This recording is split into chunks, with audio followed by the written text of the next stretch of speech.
Only a few minutes after I ended that last vlog, decided to go on over and see Still Collectibles. If you'll remember last year, right after the festival was canceled, I came in here and just ran into my older brother. Let's see what they got. They are nicely stocked with obscure and all kinds of stuff. Now, I'm actually very tempted right now to get this Samus amiibo. I haven't got that for my my Metroid collection. Just hanging out right here on the counter. A Panasonic 3DO. Just sitting there. Huh. I've actually got a copy of Wolfenstein for this, but I don't have one to play it on yet. I want to get this one day. There's even some Lynx games down here. I just found out there's a Lynx Rygar. So my Rygar collection is not complete yet. I've got the Wii game, I've got the PS2 game, I've got the NES game, and I've got the arcade game that came on the compilation for the original Xbox, but I don't have the Rygar arcade adaptation yet. I'm really liking these styrofoam sculptures they got just over here in this display. Do not touch, yes. Got Deadpool with a Captain American shield and a Pickle Rick over his shoulder there. No, that was The Incredible Hulk, but look at this. Harley Quinn wearing an R-Zone, a Mario hat, and a Still Collectibles t-shirt. Yep. And let's not forget Rocket Raccoon wearing the Hulk gloves. Yep. And one Silver Surfer. Well, my total came to $55, but I talked him down to $40. So Still Collectibles is like that. If they know you, they're willing to work with you and give you a good deal. They'll let you haggle them down. So let me show you what I got in this lot here. First off, I got a GBA game called Hot Potato. It's kind of a budget puzzle game. It's a matching colors puzzle game. I got Space Harrier 2, the second one. Space Harrier 2 for the Sega Genesis. Now, of course, I've got Space Harriers on this compilation disc for the PlayStation 2 and the original Xbox. But those have a setting that you can go into right at the beginning and just give yourself like 50 lives. So you're going to beat it, and you don't really get any better at it. You just kind of mow through it and just die and die and die. This one has that challenge where they give you a set number of lives, and they expect you to get good at it. So I think this one's going to be more challenging. And so now I have the console version. And this one, Point Blank, is one of 3 Point Blank games. There are light gun games made for the original PlayStation. And they're a series of like firing range style games where you have to hit moving targets and plates that pop up and like whack-a-mole type games. And they are renowned as being some of the best light gun games ever made. This is, out of the 3, this is the only one I've ever been able to find and afford. This was in a box with a bunch of other loose discs for only $5. And it normally goes for like $15 if you've got the case and everything with it. Now the other 2 get really expensive though. Point Blank 2 and 3 get real expensive.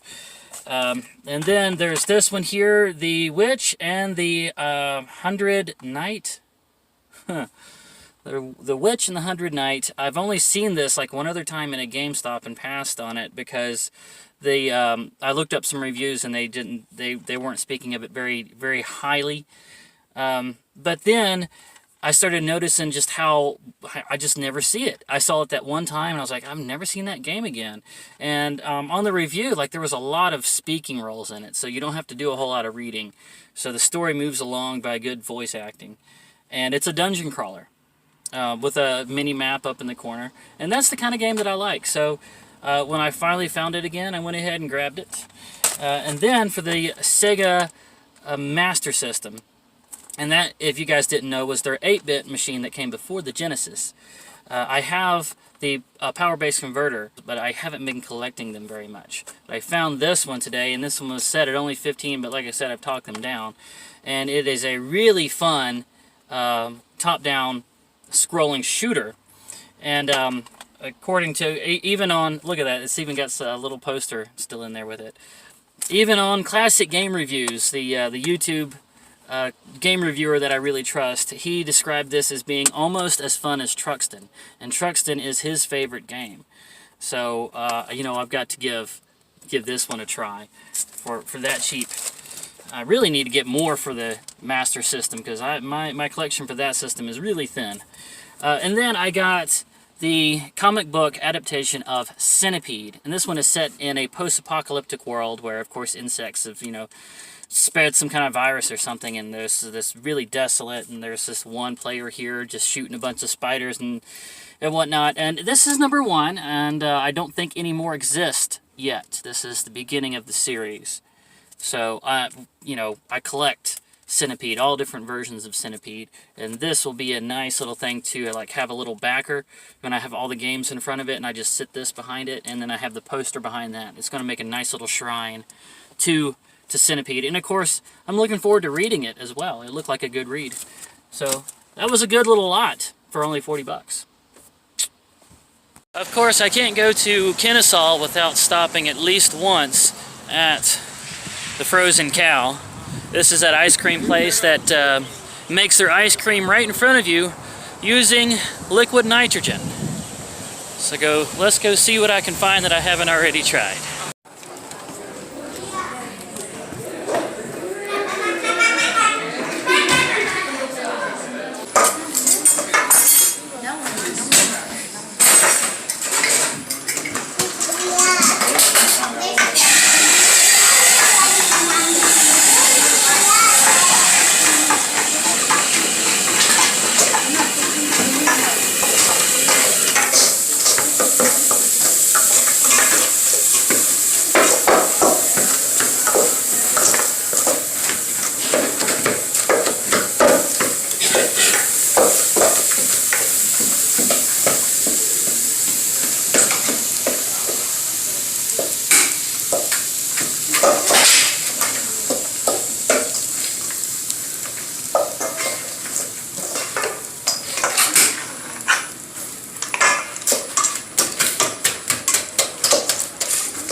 Thank you.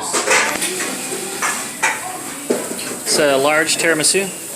Now the recipe says this has got tiramisu cake, coffee, ladyfingers, and then whipped cream and cocoa sprinkle. So I want to see, can you actually taste the coffee? Because I really actually need some coffee right now. Well, I'm not tasting any coffee yet, but what I am tasting is very good. Wow. Once again, Frozen Cow, knocking it out of the park. I am now right outside the Starbucks attached to the 2nd and Charles out here on Barrett Parkway, and I got something just now. It's their specialty flavor, and it's all green, I'm sure, because of some kind of food dye, but it's also a green tea. They're calling it matcha. So I got this green tea matcha latte and had them add a shot of espresso to it to make it a little stronger. This is my first time ever trying matcha, so let's see, what do I think of it? Oh, it's definitely not sweet. There's not like a chai tea where it has the sweet already in there. I probably have to add it if I want it sweet. And it does taste healthy like a green tea. It's got a real greens, almost grassy, wheatgrass kind of flavor going on here.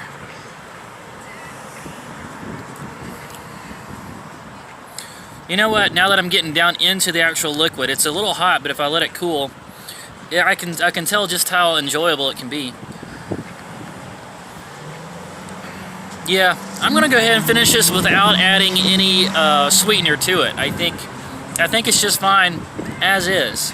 It's got a very what's the word for it? Hold on. Earthy. It's got a very earthy, healthy kind of punch to it there. Yeah, I'm gonna go ahead and finish this whole cup with no sweetener at all. Well, it's the next morning now, Monday morning, and since I'm in Austell, the campground's in Austell, why not stop and have breakfast out here at Martin's? Now, this place is very old-fashioned. They have a drive-through with a very no-frills basic menu.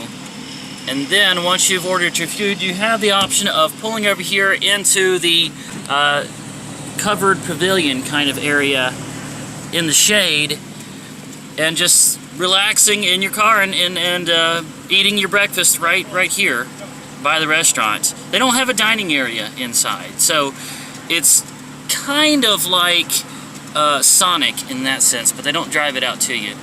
But this place has been here ever since I can remember. I mean, it's got the whole rusty welded joints and the fallen leaves blowing through the parking lot.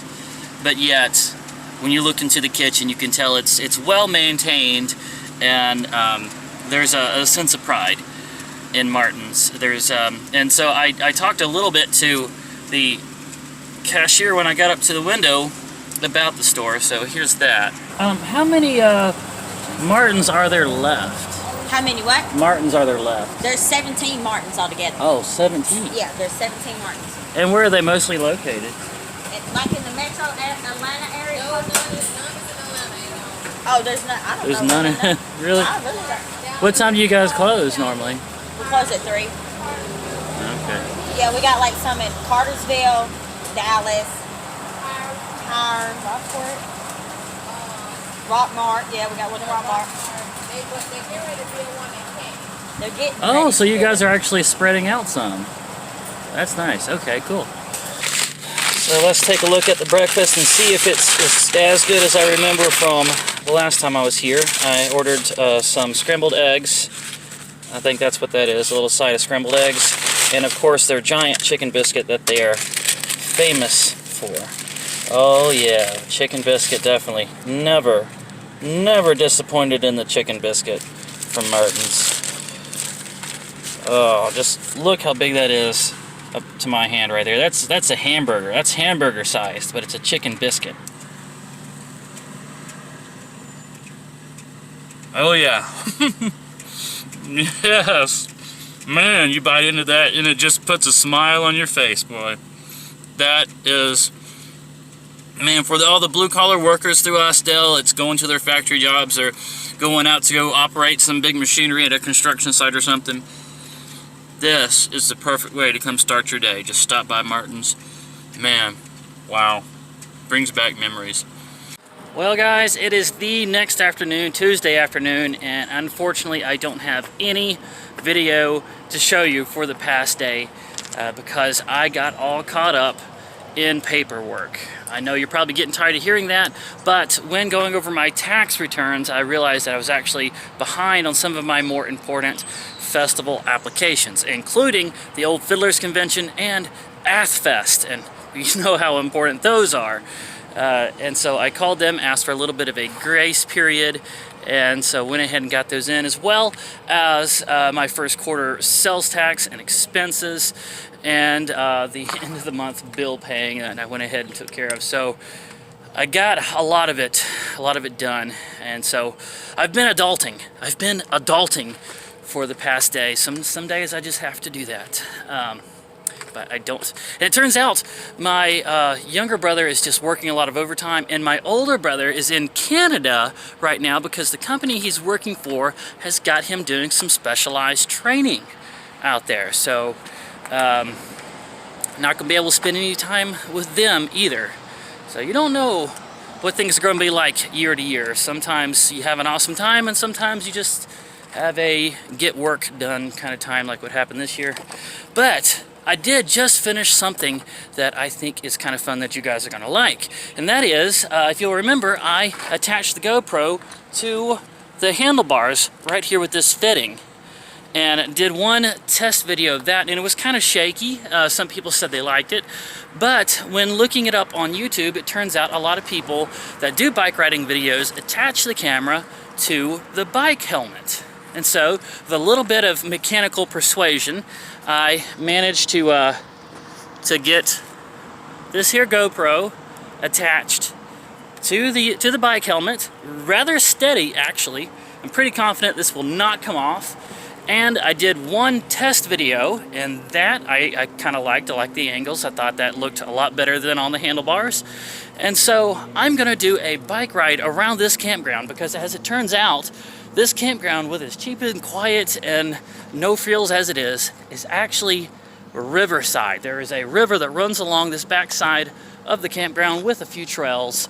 So I'm gonna take the bike down those trails, get you guys some nice pretty nature footage, and we'll call that a nice classy way to end out this vlog.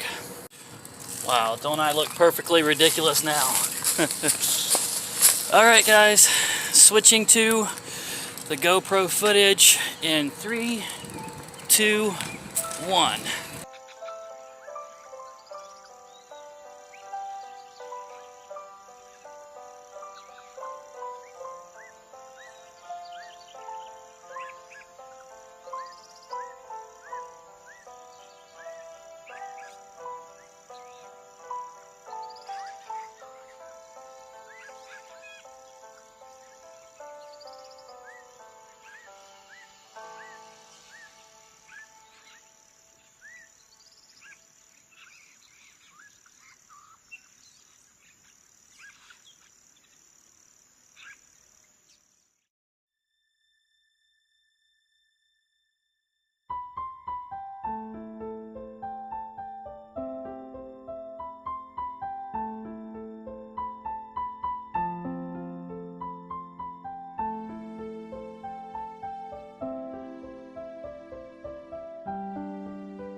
Well, that little bit of distance got me all red-faced and sweaty.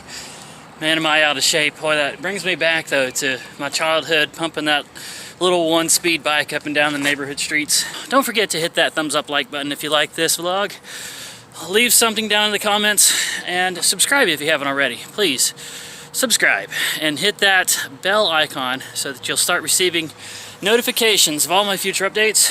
Share this vlog around. And guys, the Locomotive Museum is still coming up. I'm going to do that tomorrow. So tune back in for that one whenever the notification hits. Look forward to seeing you then.